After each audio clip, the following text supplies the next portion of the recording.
बोलिए सद्गुरुदेव भगवान की जय।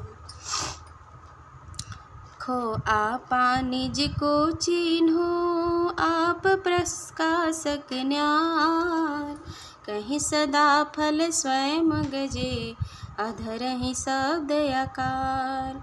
नाद विंद चिद शब्द में शब्दे माहि बसेर, शब्द स्वरूपी ब्रह्म है अनुभव चेत सबेर। अपने अहम भाव को मिटाकर अपने चेतन आत्म स्वरूप का प्रत्यक्ष अनुभव प्राप्त करें। तत्पश्चात सर्वव्यापक परमात्मा आत्मा से भिन्न पृथक प्रत्यक्ष दिखलाई पड़ते हैं। अक्षर मंडल में अध्वनि जो सभी क्षर वर्णात्मक तथा ध्वन्यात्मक शब्दों का मूल है, प्रत्यक्ष अपने आप ध्वनित होती हुई अनुभव दृष्टि में आती है। नाद और बिंद ये प्राकृतिक शब्द सभी चेतन शब्द के आधार पर चेतन शब्द में स्थित है, पर ब्रह्म शब्द स्वरूप है। उनका प्रत्यक्ष अनुभव प्राप्त करने के लिए हे जगजीवों, समय रहते ही सावधान होकर साधन पथ में लग जाओ, वरना समय व्यतीत हो जाने पर पछताने से क्या लाभ होगा। जीवन काल में ही परमात्मा प्राप्ति के लिए सचेष्ट होना उचित है, अतः इसके लिए शीघ्रता करनी चाहिए, देर करने से अधिक हानि है। जैसे चुंबक सार को छुवत लेत उठाए, सारे शब्द तिमि जीव को खींचे के आप मिलाए। कोई पिंड ब्रह्मांड में कोई शून्य ठहराए, यह धोखा सत्य भेद जो रोम रोम दर्शाए। जैसे चुंबक लोहे को स्पर्श करते ही खींच कर उठा लेता है, वैसे ही सार शब्द परम प्रभु शुद्ध आत्मा को अपनी परिधि में आते ही खींचकर अपने से युक्त कर देते हैं।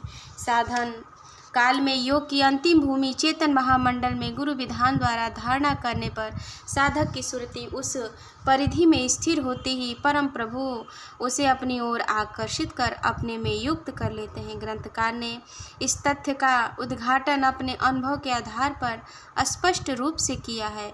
ग्रंथकार अब विभिन्न मतों को मानने वाले साधकों एवं गुरुओं के क्रियात्मक साधन के विषय में संकेत करते हुए कहते हैं कि कोई गुरु परमात्मा की प्राप्ति का स्थान गर्दन के नीचे के भाग जो पिंड कहलाता है में बतलाते हैं, कोई गर्दन के ऊपरी भाग ब्रह्मांड ही में बतलाते हैं, जो कोई शून्य के में समाधि लगाने को कहते हैं। ये सभी मतावलंबी भ्रम एवं अज्ञान में है। सद्गुरु द्वारा परमात्मा का प्रत्यक्ष अनुभव शरीर के बाहर भीतर प्रत्येक रोम में ओतप्रोत व्यापक रूप से में होता है।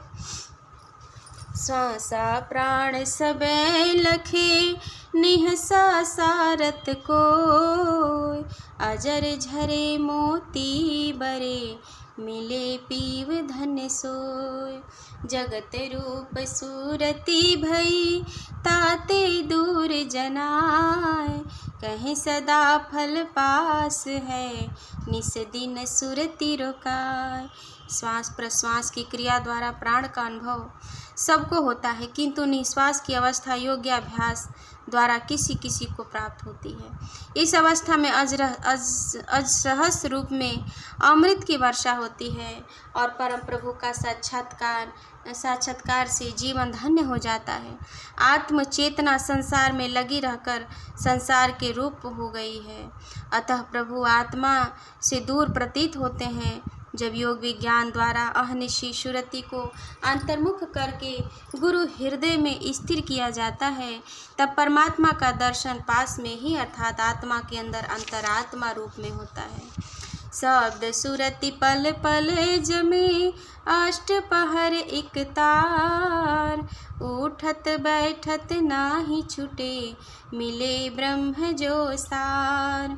चाटक आठो याम का शशि चकोर की रीति, भृंगीश्वर मृगी रंगे अड़ी अहिमड़ी जैसे प्रीति। जब शब्द मंडल में सुरति प्रति क्षण दृढ़ होकर गुरु युक्त होने लगे और ऐसी स्थिति अनिशी अविच्छिन्न रूप में स्थिर हो रहे और उठते बैठते सोते जागते प्रत्येक कार्य को करते हुए सुरति गुरु लक्ष्य से पृथक न हो, तब प्राकृतिक पार पर ब्रह्म की प्राप्ति होती है। अनिशी शब्द में सुरति का त्राटक चंद्र चकोरवत लग जाए, भृंगी के शब्द को सुनकर जैसे मृग बेशुद्ध हो जाता है और मणि में जितना प्रेम सर्प का होता है वैसी स्थिति साधक की हो जाए तो सर्वोत्तम है। पपिहाटे कहीं ना तजे सलभ दीप तन नास, ऐसी रीति जो संत की दर्शन छठवां मास। शब्द कहो तो है नहीं जो त्यों कहा न जाए, काह कहो अद्भुत छवि अनुभव गाम्य लखाए। जिस प्रकार का अनन्य प्रेम चातक को स्वाति नक्षत्र में बरसने वाले जल की बूंदों से है, जो प्रेम पतंग को दीपक के लिए है, जो उसके रूप पर मुग्ध होकर अपने शरीर को उसमें भस्म कर देता है, वैसे ही प्रेम यदि प्रसाधक का प्रभु में गुरु उपदिष्ट लक्ष्य में हो जाए तो उसे 6 मास में ही परमात्मा की प्राप्ति हो जाती है। ग्रंथकार परमात्मा के स्वरूप को वाणी द्वारा व्यक्त करने में अपने असमर्थ पा रहे हैं। यदि उसे शब्द कहा जाए तो वह शब्द नहीं है, क्योंकि शब्द आकाश का गुण है जो प्राकृतिक है। उसे प्रकाश भी नहीं कहा जा सकता, क्योंकि वह भी प्राकृतिक सत्ता है। उस परम प्रभु को क्या कहकर किन शब्दों में उसका वर्णन करूं? उसका सौंदर्य विचित्र है।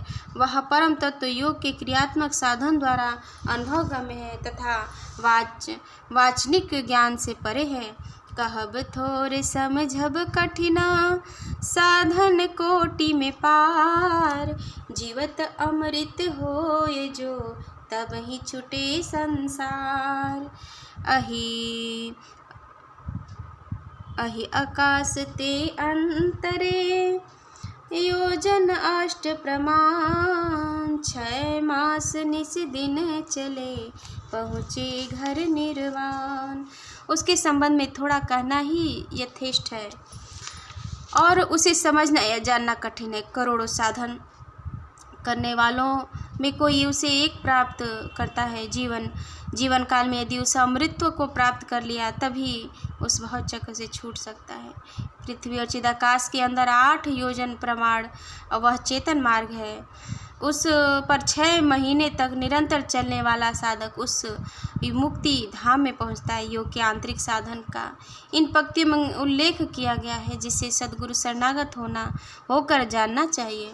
तन मन सुरति अनेक है, एक मिले के ही भांति, मिले सदा फल एक जो सर्व मिटे जग भ्रांति। अविद्या राग ही अस्मिता अभिनिवेश द्वेष पंच, बंधन कर्म ये दृढ़ करे कलेश जरादि प्रपंच।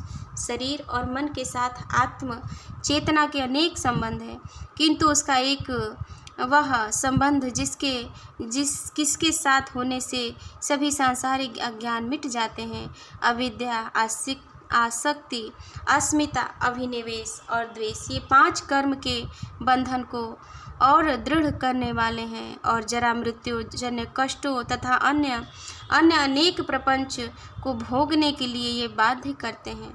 असुचि सुचि सुख दुखान में भ्रम अनित्य नित्य भासु, आत्म ही अनात्म ही मैं भसे कहत अविद्यातासु। पृथक बुद्धि वर्तमान को आत्म भीन न जान, वृत्ति अस्मिता मानिए ग्रंथि भ्रांति दुख खान। अपवित्र को पवित्र, दुखों को सुख, क्षण में भंगुर को शाश्वत, जड़ को चेतन समझना अविद्या है। आत्मा से पृथक अन्य जड़ अनित्य पदार्थ लगाव तथा जड़ का चेतन से भिन्न क्षण में ज्ञान हो, वह अज्ञान की ग्रंथि अस्मिता है और यह भ्रम दुख की खान है। जो सुख पूर्वहि भोगिया सुख न ज्ञान जेहि माही, स्मरण देखिता लोभिया राग कहत हों ताहि। जो जो दुख जिसमें भयो पूर्व काल ही माही। रोष साधन स्मरण में द्वेष कहे बुद्धि ताहि।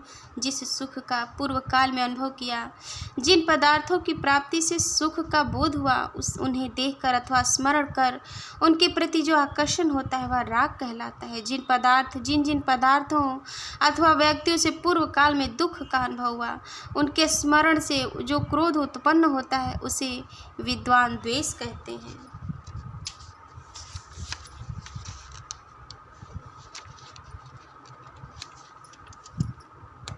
प्रेम से बोलिए सद्गुरुदेव भगवान की जय।